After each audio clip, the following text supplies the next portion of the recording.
Hey guys, welcome back to Insite, and today we have innersh1ne in the Crosshair. The ex-analyst of FaZe has recently, well not recently actually, like the last year, turned to coaching, whereby you just finished up a stint at BetBoom.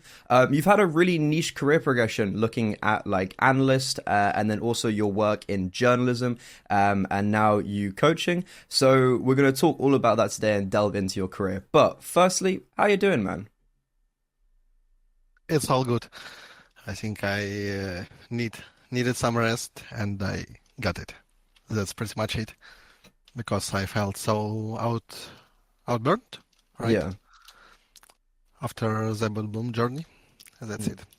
That's actually, I mean, firstly, it's good that you did get that rest. As someone who knows burnout can be like really rough in esports. But actually, just asking about that, what was like the reason for burnout, and what was maybe the reason why you couldn't get some rest while like you were on BetBoom?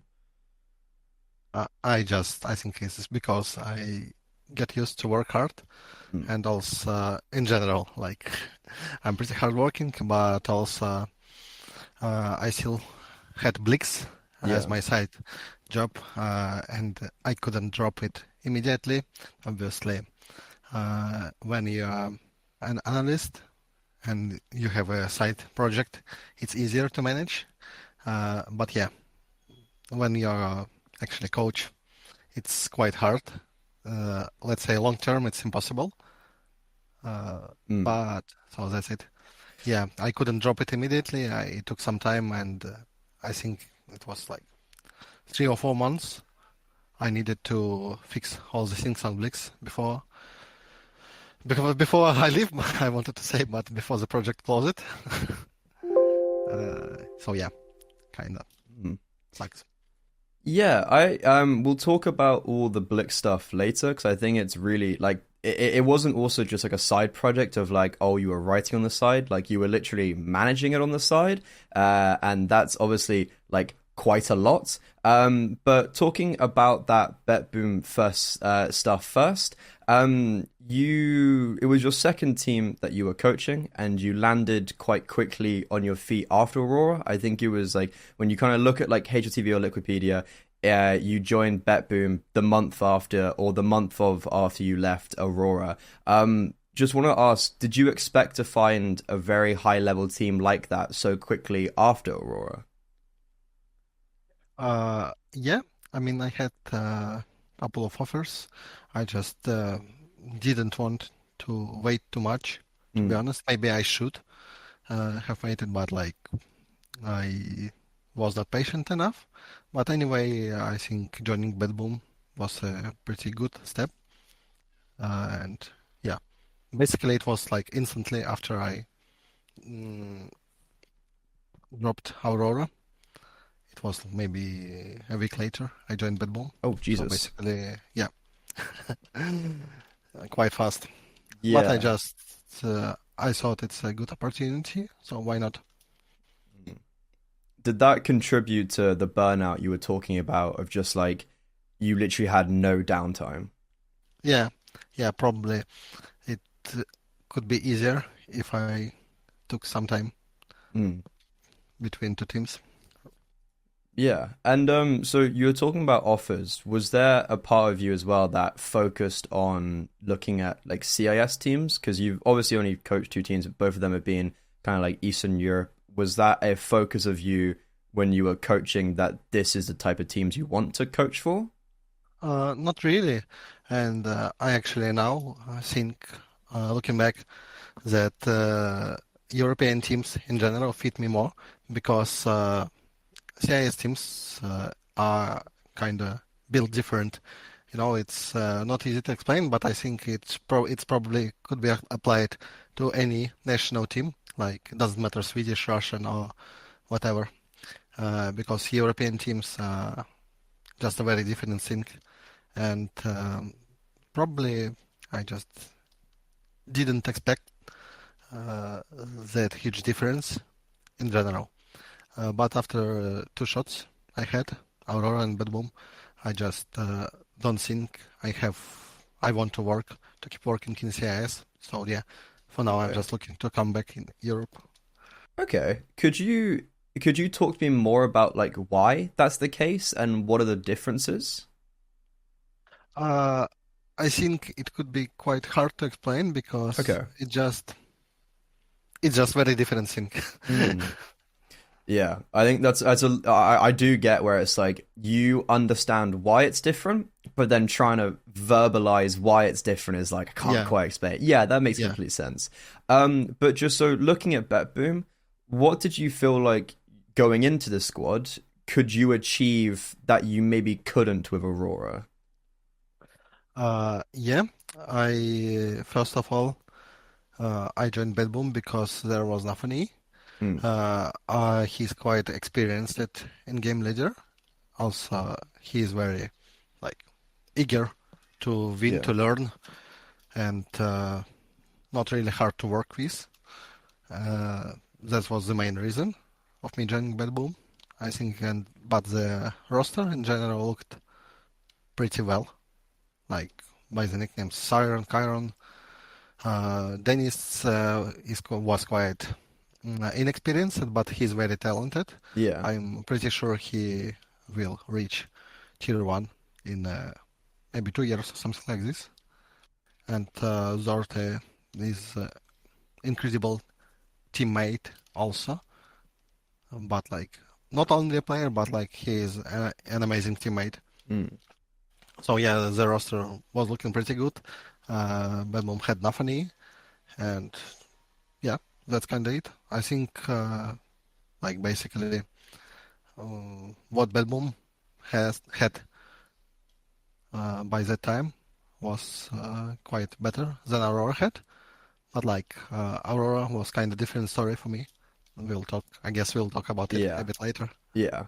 I mean, actually, no. Like, we can talk about it now, just because like you've brought it up. When you say different story, like, kind of, what does that mean? Yeah, I think. I mean, joining Aurora, maybe I was not like that ready Hmm. to be a coach in general, and with the fact that CS teams is a different thing, it brought too much pressure on me, and yeah, I kind of it just didn't work out in the beginning, and then it was too late for me in Aurora, Okay. I would say. But like in a Bad Boom, I came more like a supportive coach, Hmm. because like at the start, in the beginning, it was an Athenis project in general, and we just wanted to build a synergy between me and him and build something together. But I guess again, how it ended, it was it's a bit different from how we have seen it in the beginning and how we tried to set up a work. It's like right when I joined Bad Boom, Yeah. it didn't work out, and now it's too late, basically. Okay. Yeah.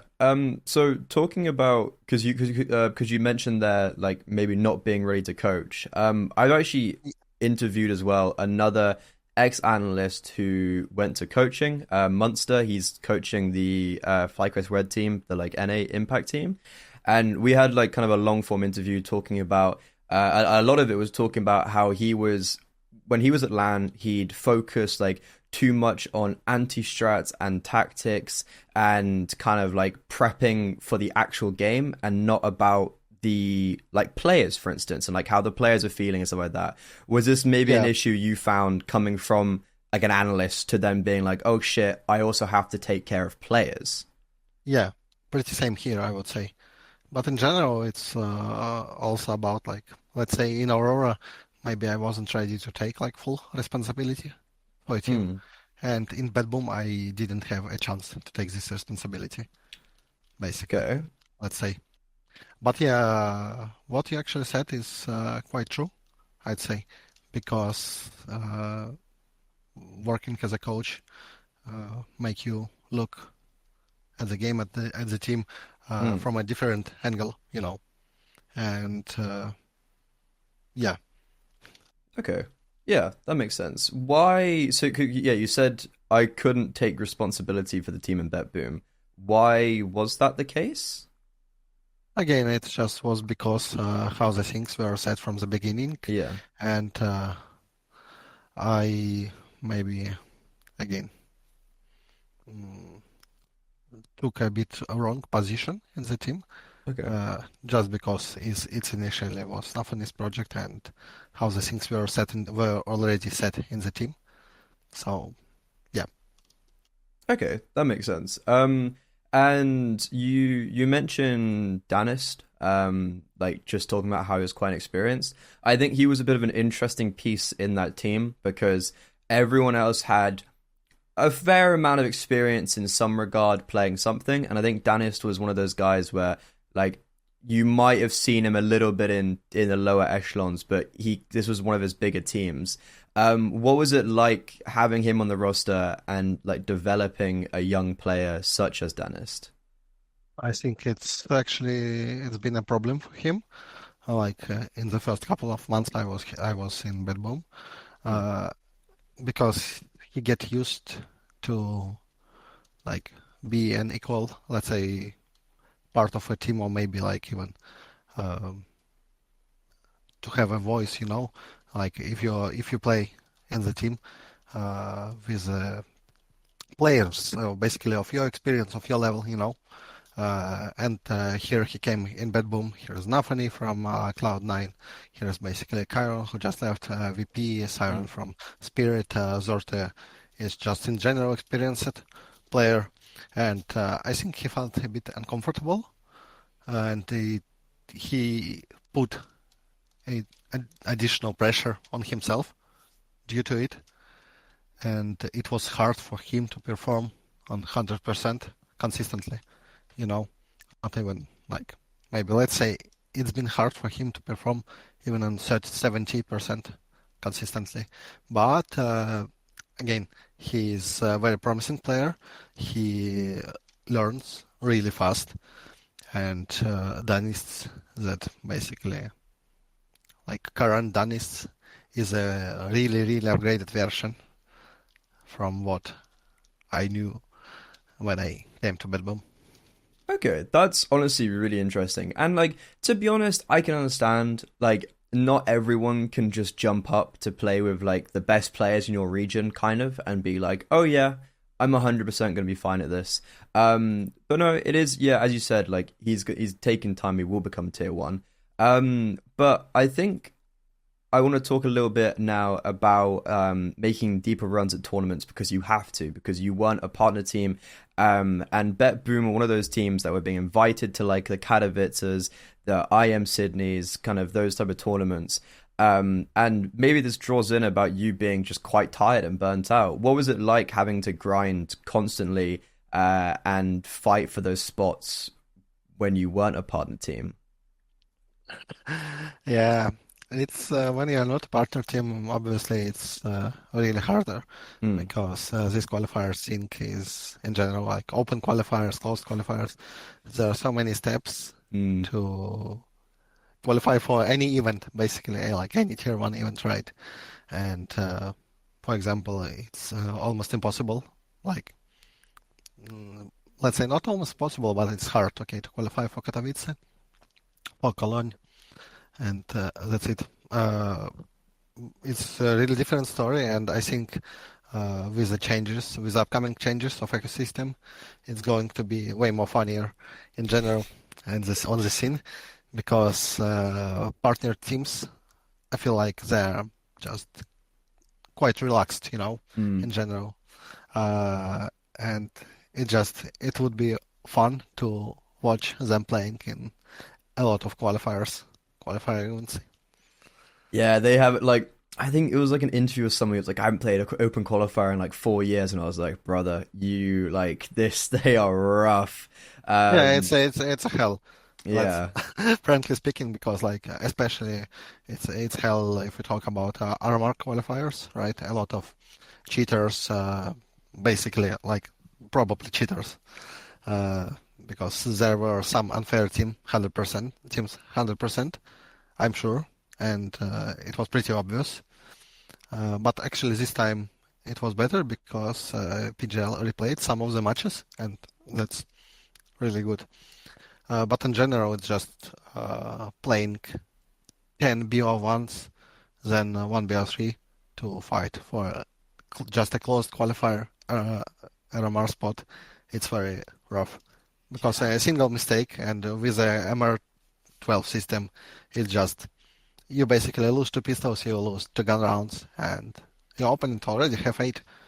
All right, and it could be like just a random low-level team. Mm. Like if they can shoot back in CS2, it's kind of like if they get that advantage early on, it's actually like just hard to deal with it. I remember explaining the major qualifier system to my girlfriend, and she was just like, "What the fuck? Like, wait, so you qualify for a qualifier for a qualifier for a qualifier, Exactly. and then you get to the major?" I was like, "Exactly." And, Exactly. And you might also get the last chance. Nice. Yeah. We don't talk about the last chances. But yeah, okay, we will get on to you guys playing at the RMR, but I actually want to talk about when you first joined. Like immediately you joined and then you had IEM Sydney as your first tournament. I think you surprised a lot of teams and a lot of people by making like the run that you guys did. You guys made it to the playoffs, and I think it set it set you up quite nicely in BetBoom. What was your experience at Sydney? Yeah, I think first of all, at some moment, I felt that we could actually win. IEM Sydney. Probably it could have been if we won a match, basically a seeding match in playoffs against MOUZ. It probably could be real, let's say. And the team was really confident. We had really good pracs before IEM Sydney, so it just like perfect, let's say, perfect setup, perfect preparation for the event. But from the other side, probably it was a really good experience. Yes, we were happy to be in top 6, basically, but maybe it put additional pressure and too high expectations for us in general, and for players themselves also, likely, I would say, because we ended like IEM Sydney, we entered top 15, and we obviously were not a top 15 level team in terms of consistency and just our playbook, our defaults, and then you just go in top 6 in your first LAN event with a team that just was assembled a couple of months ago, and yeah, I think that put additional pressure for players, for the team. And from one side, it was a good experience. But from the other side, it hit us, I would say. That's actually really interesting, and I wouldn't have thought of it in that way. So drawing that in with that additional pressure, like 4 months later, you guys went to Katowice. Kind of just using a random example, you went to Katowice, you played in the play-ins, and I think you just went out 0-2. With that additional pressure, do results like that hurt even more then? I don't think it's about Katowice, but let's say, okay, we came back from IEM Sydney. Yeah. We had 2 days later, we had some CCT playoffs, and we just losing to Falcon 0-2 without any chances. Then we have Paris Dunaf LAN. Yeah. And we're kind of losing in a pretty shit way, let's say.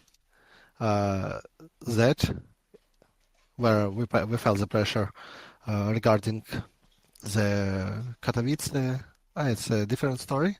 I think it could have been a mistake playing first nuke against Eternal Fire, but like in general, I wouldn't even say that it was like a really shit tournament for us. Like, yeah, it's been 2 matches, but Eternal Fire game was we just stopped playing for a reason. I don't know. It's hard. Yeah. sometimes it happens, and it wasn't possible. We didn't win any situation that we should have won. But talking about Cloud9 game, it was pretty even. We had a good game. We fought well, I would say, and basically it was just unlucky. We didn't win any pistol in this BLG, actually, I think. And even if we won basically one pistol on Anubis and one pistol on the Decider map, Ancient, I think we should have won this match. So basically, Katowice is just unlucky, Yeah, let's say. because like realistically as well, like two best of threes is rough. Like it's literally 2 days of Counter Strike, and like you can't really draw too much upon that type thing. Exactly. Yeah, and so talking about the IEM Sydney, was the release of CS2 anything to do with maybe like your performance of that LAN? Like, did you guys maybe adapt to CS2 a little bit quicker? Because didn't like that was the first tournament for CS2. I think we adapted quite well Yeah. for CS2, and I think everyone understood it. Uh, and that's why everyone was that confident in Mm. general at IEM Sydney. And even when we were losing like 4-9 uh, against Vitality, like everybody, I guess, was believing that we actually can take this win, and we took. Yeah, it's just about belief, pretty much. And so one of the tournaments that you played, I think it was the end of the year, or maybe the start of the year, was that like BetBoom Dycha tournament? Dacha, in Russia, it's called Dycha, yeah, Dacha, yes. Dycha. Feel like it's kind of obvious where I'm going with this one. That was really weird from the outset, seeing like BetBoom play in it as like obviously they were the lead sponsors and you guys were playing in it.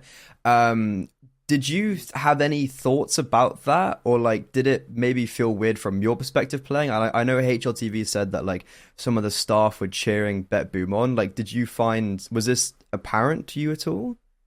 I don't really give a fuck about it actually because like Okay. oh yeah it's okay it's okay when like I know it's a bit different thing but still it's like everyone is okay that we have like tons of partner spots in Yeah. basically closed franchise leagues like Okay. Yeah. yeah but like once BetBoom is invited to a BetBoom event it's what's going on uh, from one side again I find it fair but like from the other side, I think it's like double standards, you know. Yeah. But also, I think fair to say that we were a top 15 team and we were not um basically like weaker than Gamer Legion or like Astralis or Heroic, anyone who was invited Yeah. to this event. And I know that BetBoom organizers didn't really want to invite us, and I think it's okay to say, and I was okay with it. We actually should had a spot in qualifier, Mm. but yeah, but due to like a couple of teams declining to participate, uh, so basically we were a top 15 team, and a couple of teams declined, so it's all right. Yeah. I Oh. think, I mean, I don't find it too strange, to be honest. I think people just uh, talking too much about it. Yeah. Not sure.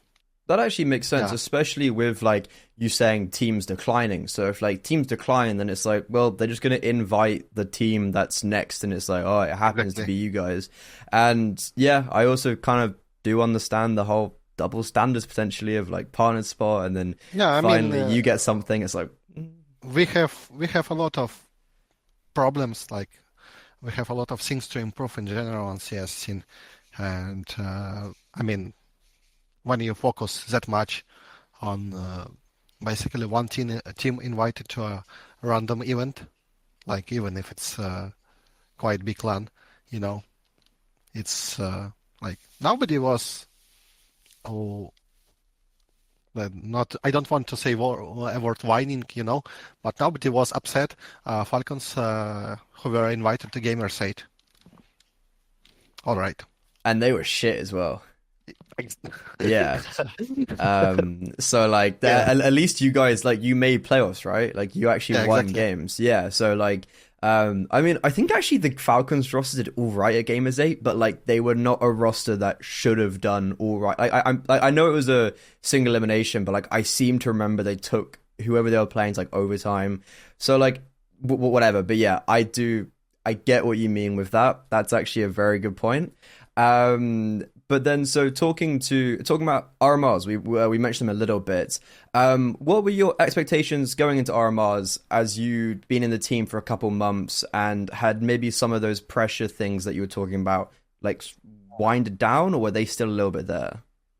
I didn't have any expectations, actually. Having any expectations, shit. You have to set up goals, right? Mm, I think in general, it's like uh, I believe that we had a major spot in our pocket when we were leading against Navi on Nuke. But then just, I guess, people uh, starting thinking too much about it, because before that you're just playing, you know, and then suddenly you watch the score, you see, you're 2-1, you're realizing uh, that major is so close for you, and then it falls down. But in general, like I think how we ended the event, uh, how we played the event was okay. The RMR itself, besides the last game, into two against Eternal Fire, but I would say uh, we had like after Katowice 130 match against Eternal Fire, we had like let's say a couple of players had mental lock playing yeah. coming back into the game against them, and it was pretty obvious once we realized we're going to play tomorrow against Eternal Fire, and yeah, I would say that if it was any other team from 2-2 bracket, uh, we would have really good chances to Mm, end 3-2. But like it was really hard because it was particularly Eternal Fire, right? And last chance qualifier. In general, it's like six team last chance qualifier is pretty tough, but like I think we just gave up too early, you know, during the game, I would mm. say. Okay, that makes sense. When you so yeah, like when you have that sort of mental block versus a team, what do you do as a coach in that situation? Yeah, actually, that's a part I think where I'm kind of weak as a coach because again, I don't have like a wide coaching experience Mm, in general, and like as I'm more tactical coach, in general, because of my background, because what I get used to do, and that's obviously you need to shake your players somehow, I would say.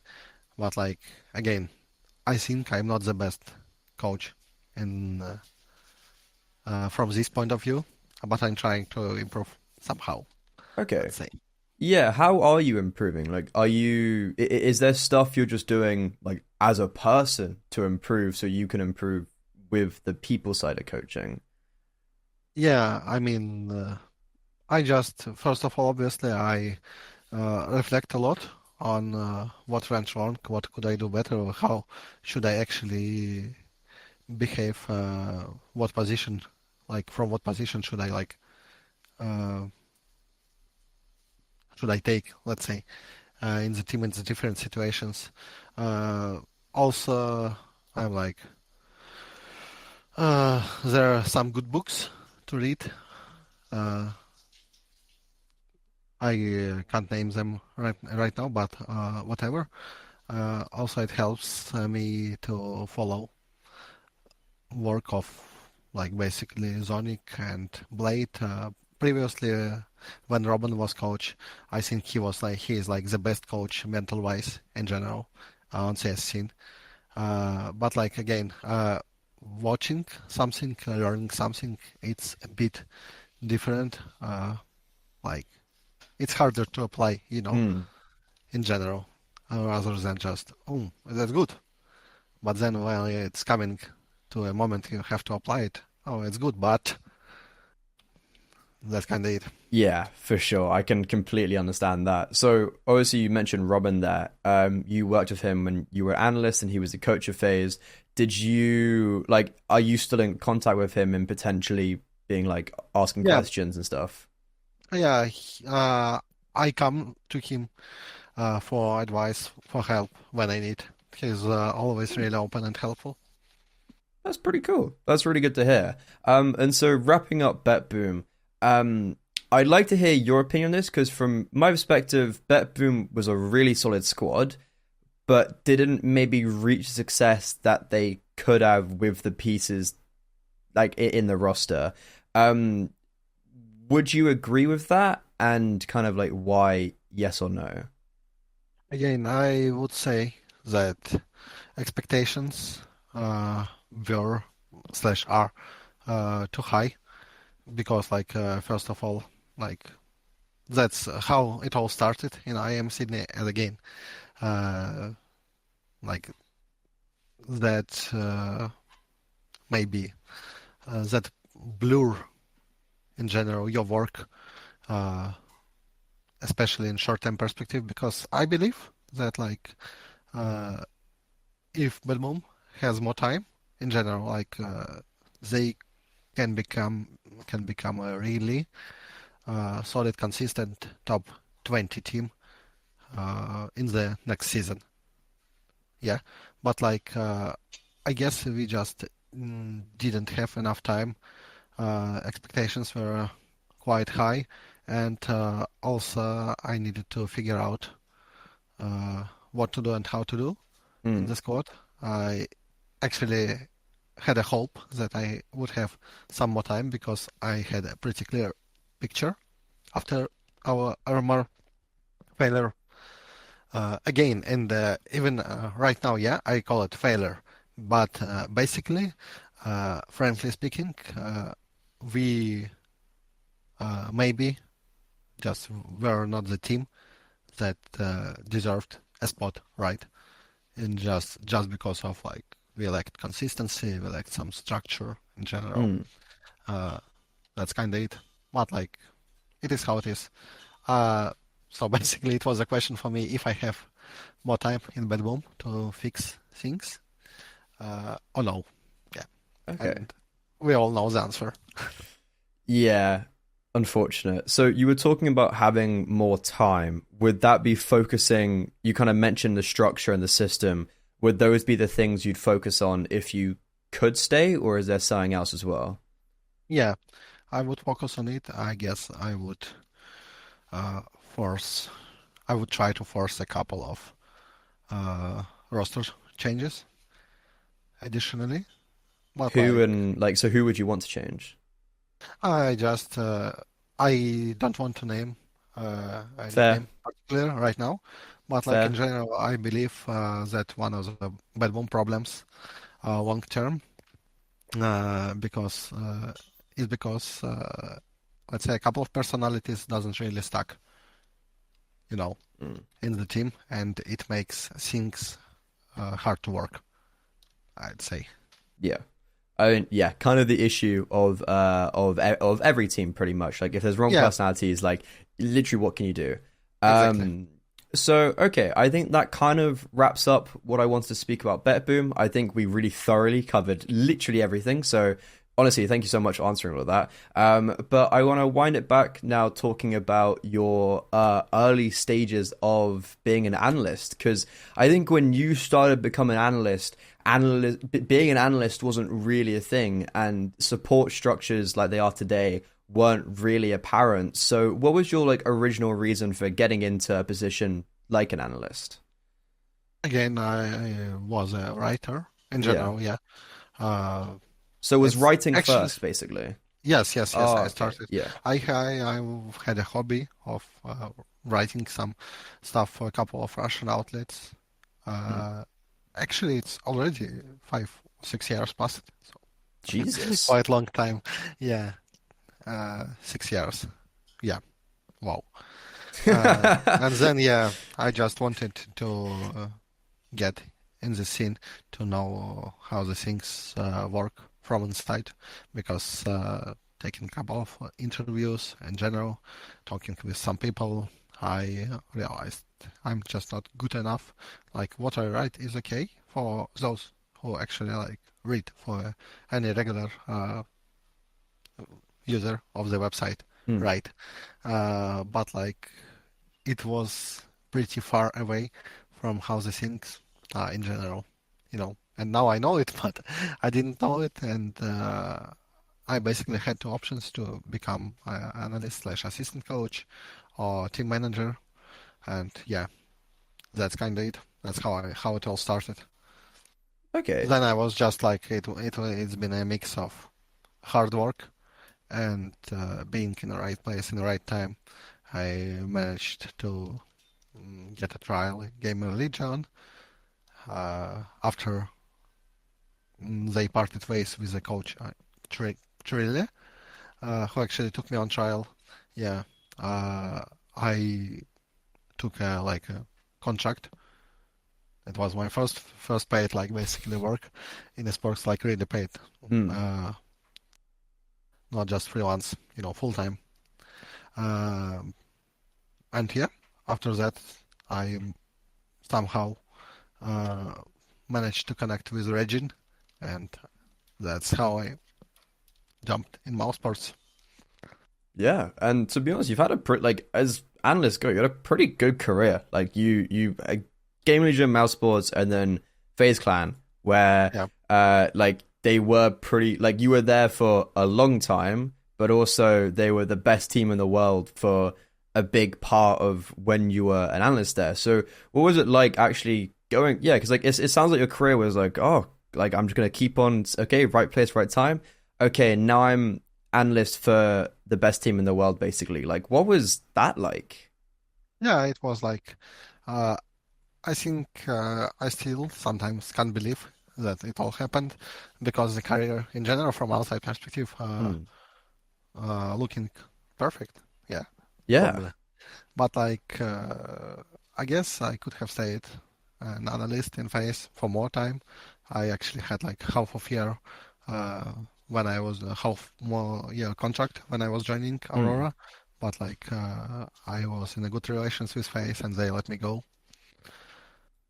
But like at some point, I by the time I already knew I'm like, let's say uh, I'm I rate myself as like top three uh, assistant coach in the world. Yeah, on the scene in general. Like, let's say so. Basically, I know I'm one of the best, but I like to take challenges. I wanted to learn more, to try new stuff. So yeah, basically, I know I'm a really good asset for any team as assistant coach, as Hmm. analyst. uh, like a year ago now, a year later, I will be, yeah, with my skill set and experience. But also, I know I want more. That's kind of Yeah. Because I guess it is a weird one of like, when you say you want more, do you think like there's a world where you would go back to being like an assistant coach of like the best team in the world? Or would you, are you always wanting to be the main uh, coach? I think for now, I think it really depends on a particular, like, let's say right now I'm currently looking for a new team, Yeah. right? And that really depends on a particular team and offer, you know. Mm. I'm okay basically to join. I have, let's say, I have some rosters that are interesting for me, basically. uh, I have some organizations that I'm interested to work with because I know, like, for example, ENTS is a really good organization. Yeah, and they have an open analyst position, and I applied for it. But let's say if it's OG, I would never join them as assistant coach, right? Yeah, I get And not you. because like the organization is shit or whatever. They are all right, but they need things to be changed, things to be fixed, right? Mm. And I cannot really fix those things. I understand that I could help, for example, fix things in some European teams, but like if I join them as analyst, I can't do it, Yeah. right? Or if I do it, let's say it's not worth like for me, right? Yeah. I do completely get what you mean. So you said there, like, I think I'm top three assistant coach of the world. So what are the different qualities between assistant coach, analyst, and main coach, and why do they Uh, not straight transfer over?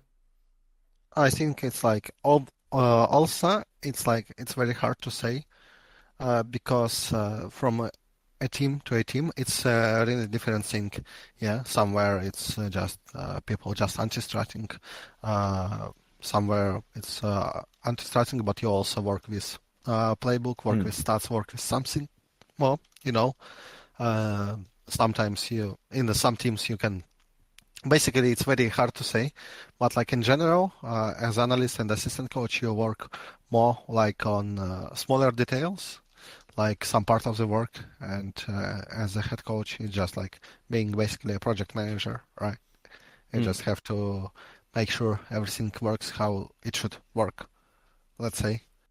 So it could be a bit tough to make this transition, and it's Mm. actually not easy based on my personal experience here in the last year Yeah. from this like basically you as an analyst you're just helping assistant coach, analyst. Again, it's a different label in different teams, but like, does it really matter?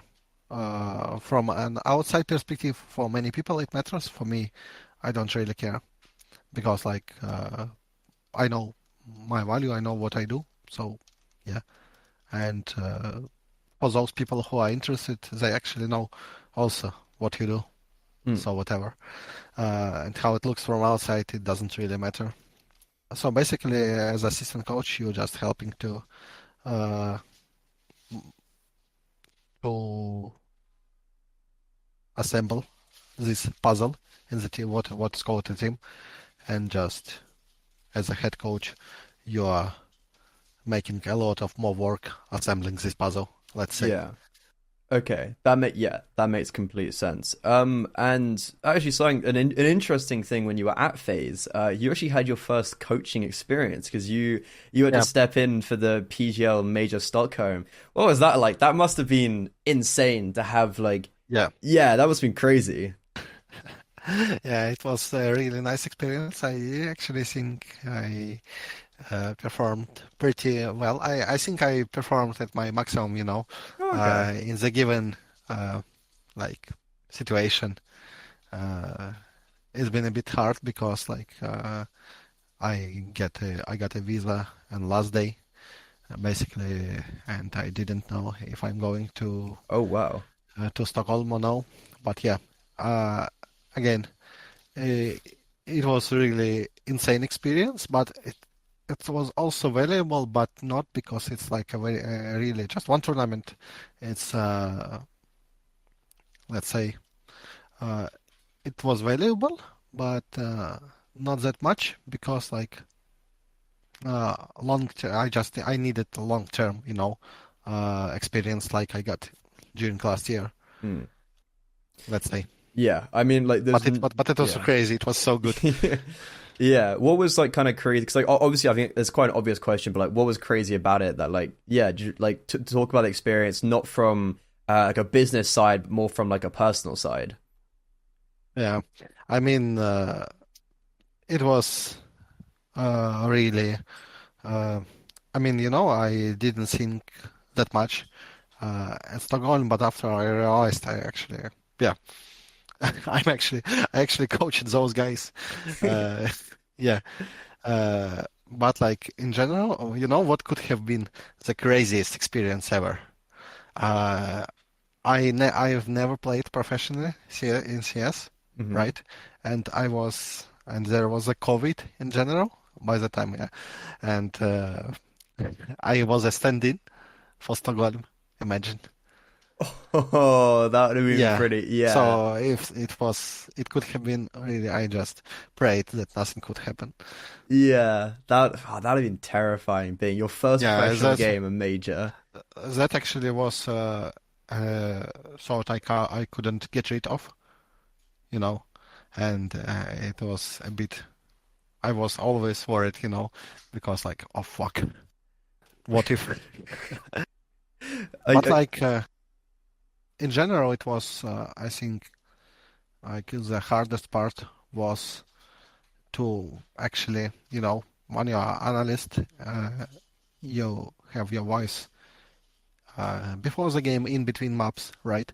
Uh, Basically, but it was really hard to think during the game and uh, have some basically decision in your head, mm, instantly because I didn't get used to it and it was really tough.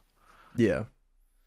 Yeah, I mean, like, I think what I was gonna say earlier is that, like, it is like it's like one weekend. Like, you're not gonna change the world. You're not gonna learn like everything in that one weekend. Like, from like a business perspective. But keeping just kind of like a final question, I guess, on FaZe would be was there ever a possibility of coaching? Because like I can't remember exact time frame, but like Robban left just after you, so like.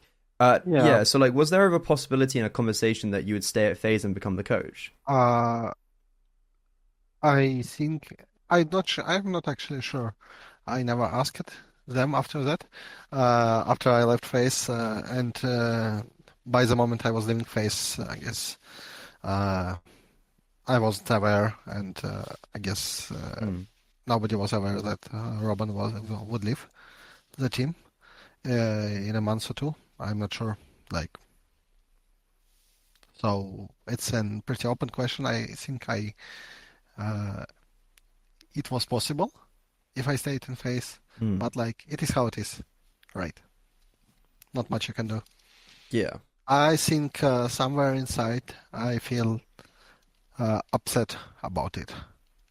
Let's be honest, because I also ask myself always, what if I stayed in FaZe?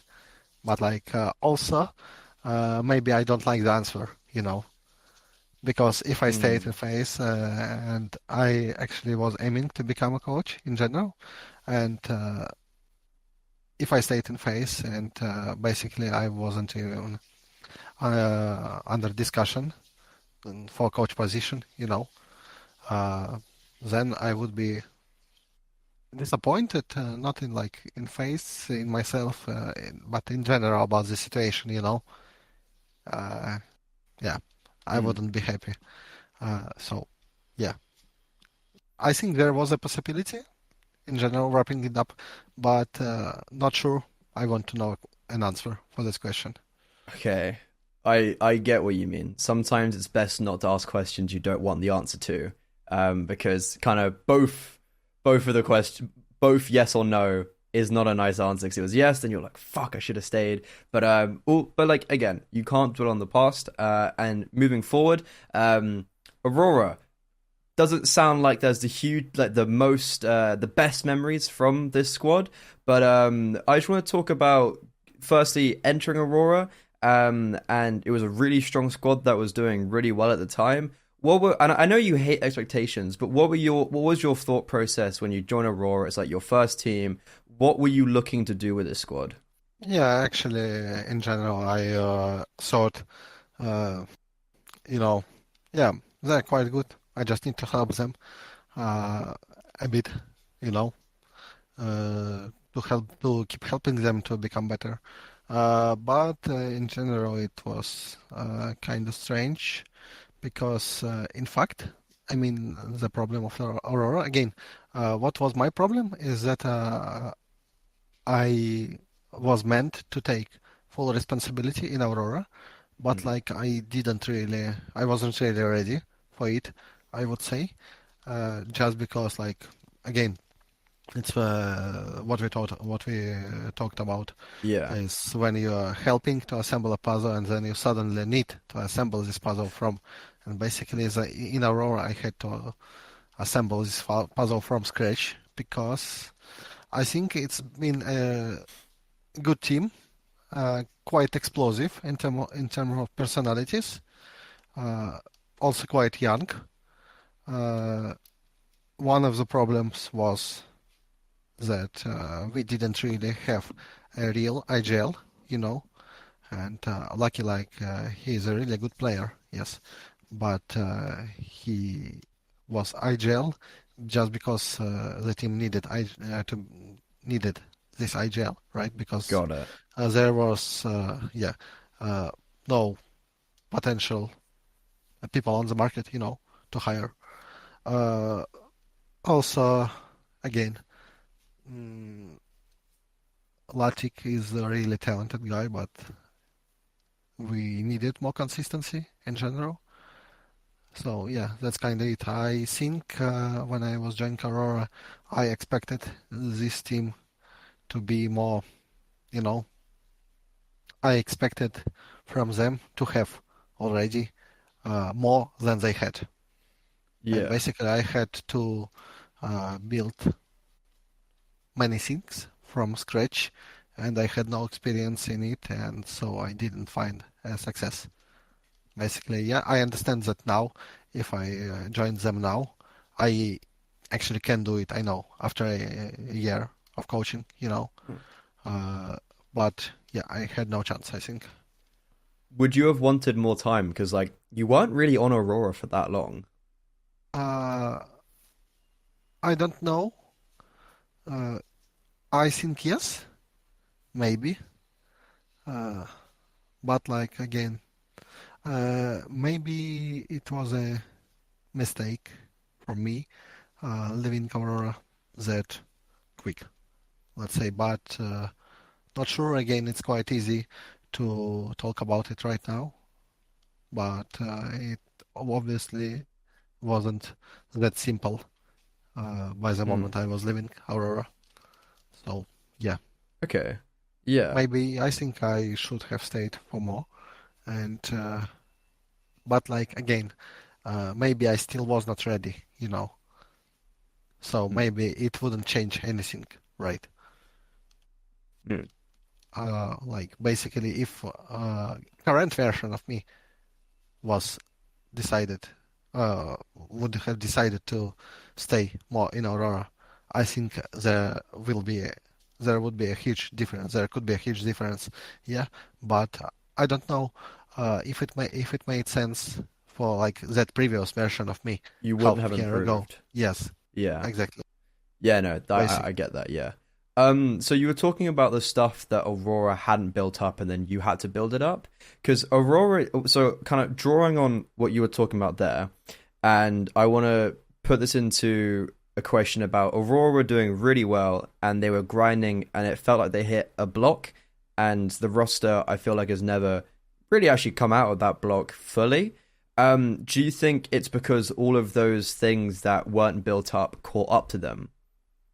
I just, in general, I think their good performance in the Hmm. first season of previous year was a lot because of individual plays, you know, Yeah. of Kenzie and Derby, and also when Latic is in the game, it just it's a crazy impact in general.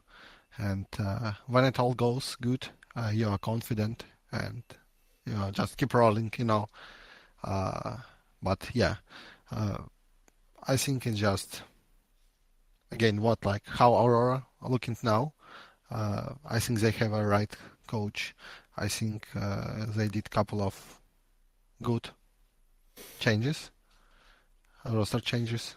So kinda, I think now they can, they have a chance, let's say, to reveal their potential, but it was hard to fix.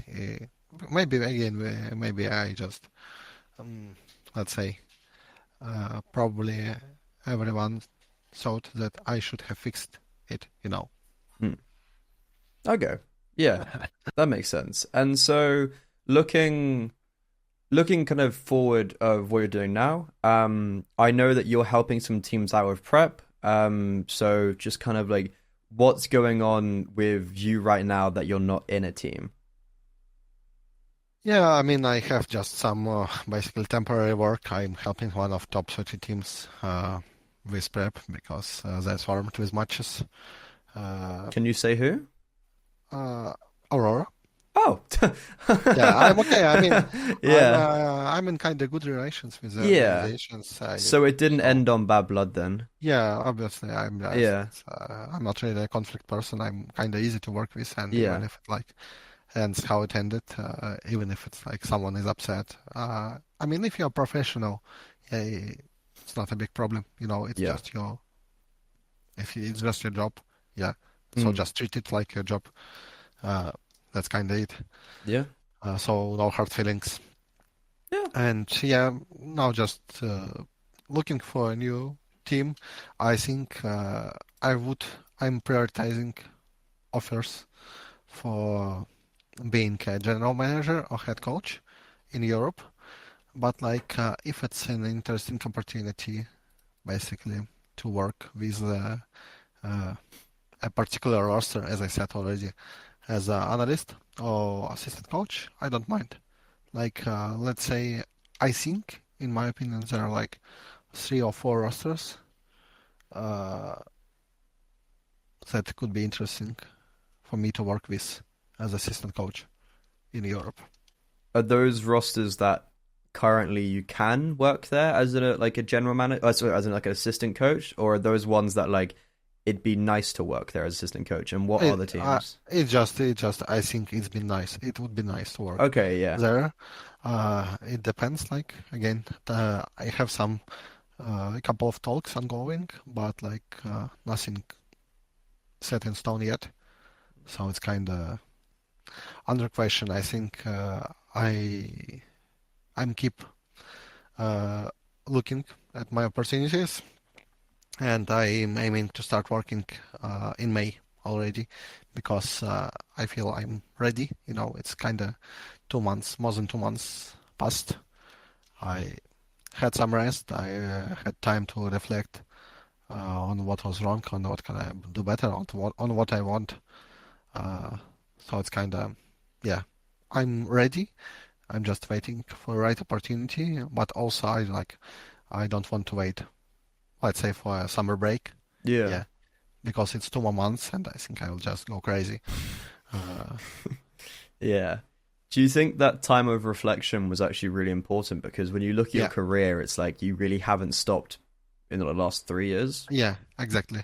I think it's been pretty nice to think about the situation in general.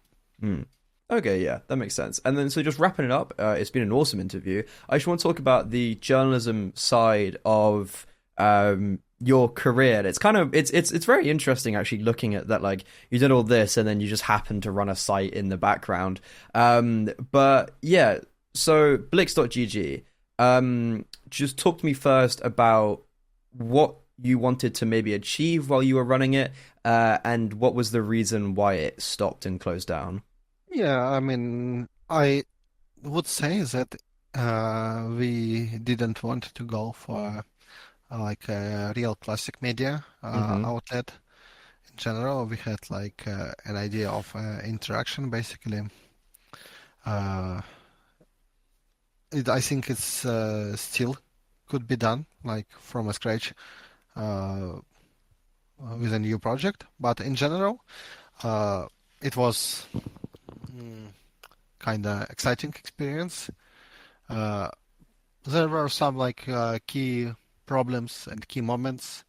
Uh, Maybe a couple of my mistakes, maybe a couple of mistakes of my colleague, and for sure there was like let's say I don't want to go in details, sorry, but like there was a couple of decisions made by investors, a parent company, that actually happened in a really unfortunate timing, and kind of I think it was the main reason of why it all ended like this. Mm. Because like instead of growth, we were stagnating for some time, and then it's been already harder to perform, let's say, especially in a sports winter when you need to show that you are growing, that Yeah. you will be valuable in a long term perspective, and that's kind of it. Yeah. Mm. Um, what was it like being an English website contesting with HLTV? You said that you wanted to be like a little bit different. So was Yeah. that forced because you had to do that? I mean, first of all, I think what was valuable at Blix is that we forced it. Like basically, we had like some points, some concept that we wanted to work out. One of the points was that we wanted to bring new people in the scene. Mm. We gave a lot of, like say, freelance spots in the beginning. Some of them later transitioned in like full-time, part-time positions. Because I think we helped a lot of people, a lot of writers, editors, to get some experience. Also, obviously, like to earn some money, because like when you're starting a writing career, basically in esports, it's not easy to earn those. Even like it's not like stellar money, it's just. But you probably know it.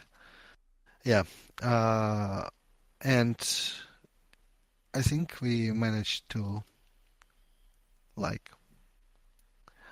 I personally think I found, let's say, around 10 people and helped them to get into Mm. esports in general, into journalism. And I know that several of those people are now working for another outlets, and I'm really proud of it.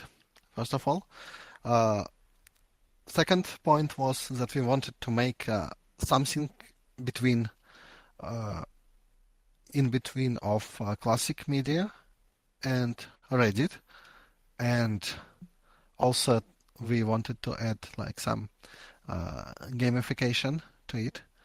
Uh, the concept was pretty clear, but like then uh, with the time, I think it blurred a bit, and we lost our identity.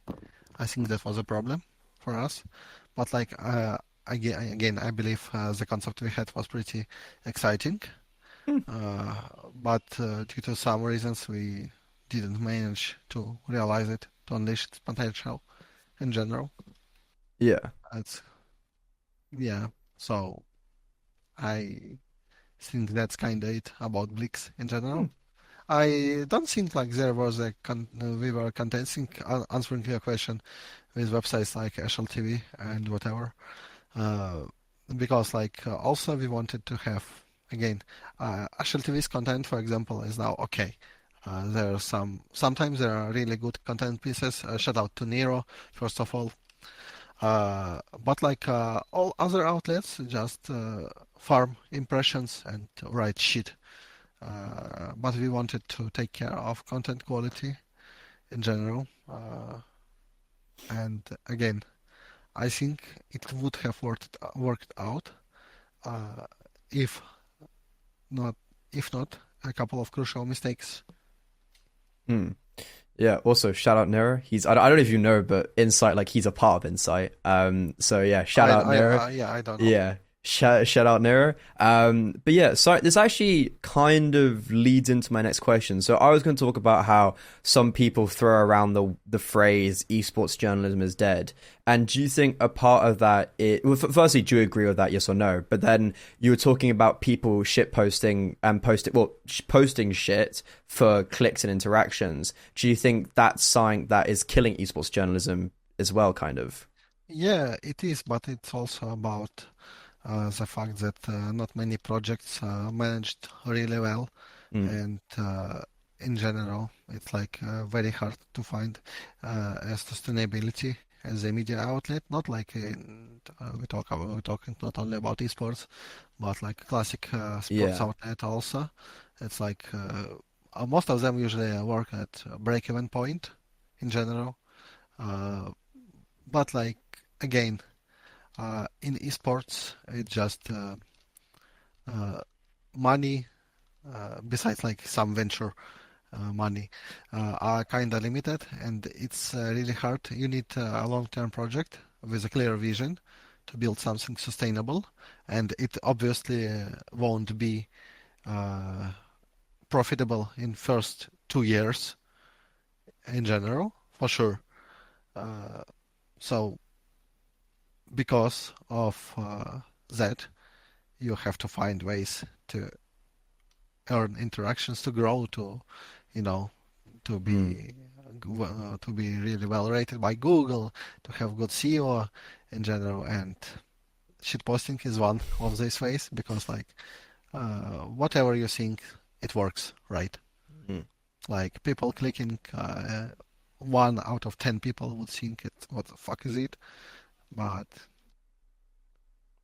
The other nine, majority, yeah. yeah, the majority wouldn't Yeah. think about it, and then it's okay, right? It works. Mm. It works. Uh, Mm. so esports journalism is kind of dead. Uh, I think it's possible to revive it, let's say, but it would take a lot of time, a lot of efforts, and we actually need someone to believe it, in it. Yeah, because that's kind of it. Mm. We had X Corp who believed in us at Blix, and yeah, that didn't work out, but I believe it could. Okay. And yeah, unless like we just need somebody with patience, with idea, somebody who will believe into something, into someone right, in the right person, and that's it. I guess then we could have some journalism in a couple of years. It's the dream. Yeah, But I think it's actually. Oh, sorry, you're saying? no, all good. Oh yeah. So I think something that's interesting and kind of wrapping up not only this part of the interview, but also the interview in general. You were obviously working for a journalist website, but you were at the same time analyst of FaZe, and then also you were coaching. What was it like being directly in the scene, working with the teams, while also working for a website like Blix that weren't primarily reporting, but like I'm pretty sure there were some reports here or there filtered. So what was that like?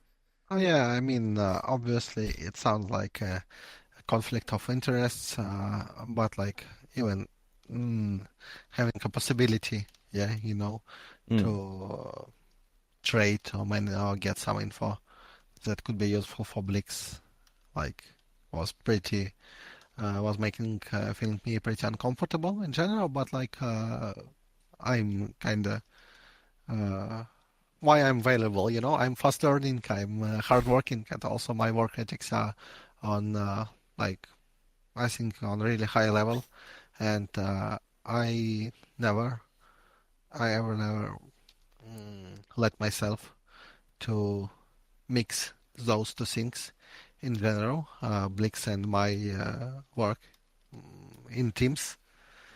I kind of also on Blix side, I took maximum distance from reports I could. I wasn't really involved in in the process. I just basically I could have published something I think I would say I've been publishing a lot of reports because just because let's say it was a big responsibility, but I was not involved in any part of the reporting process besides just publishing, Yeah. I just had to be there to be sure we are not publishing something that could hit us legal wise or could hurt people. Yeah. There's a difference between you reporting it yourself and then you just signing off being like, okay, that's true. I know that's true, but I'm not gonna it was not even it no, it was not okay. Even okay, it's true, we go. It was you can publish whatever you want if you are sure that you don't make everyone fucking around you angry. And I was just making sure it's all good. I was not even approving something or whatever. Yeah. Okay. That makes sense. Yeah. Because otherwise, if I was involved in it, it wouldn't be right. Yeah. It wouldn't be correct. Yeah. There's a lot of and we see someone like Overdrive who is kind of the opposite of you, and that makes sense. He's in a position where he hears some of the stuff, and then he leaks it. So that's, I guess. I think it's quite let's frankly say it's totally unethical. Yeah. You're actually working with team spirit. You are helping people to assemble rosters.